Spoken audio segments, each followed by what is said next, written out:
ভারত সরকারের প্রতি আমাদের আহ্বান থাকবে, যদি বাংলাদেশের সাথে সত্যিকার অর্থে সম্পর্ক করতে চান, যদি চান বাংলাদেশের জনগণ আপনাদের প্রতি সুসম্পর্ক বজায় রাখবে, তাহলে অবিলম্বে শেখ হাসিনাকে দেশে পাঠানোর ব্যবস্থা করুন। ভারত বাংলাদেশ প্রত্যাবর্তন চুক্তি হিসেবে বাংলাদেশে মানবতা বিরোধী অপরাধীকে বাংলাদেশ সরকার চাইতে পারে এবং ভারত সেখানে বাধা দিতে পারে না।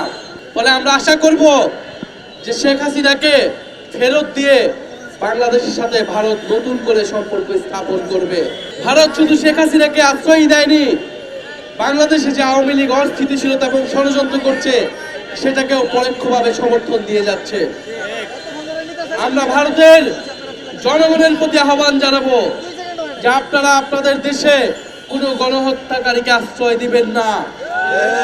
ভারতের ছাত্রদের প্রতি আহ্বান জানাবো, জুলাই আগস্টে যেভাবে আপনারা আমাদের সমর্থন জানিয়েছিলেন, একইভাবে আপনারা আমাদের এই বিচারের আন্দোলনকে সমর্থন জানান এবং আপনারা দাবি উঠান যে ভারতের মাটিতে কোনো গণহত্যাকারীর ঠাঁই হবে না।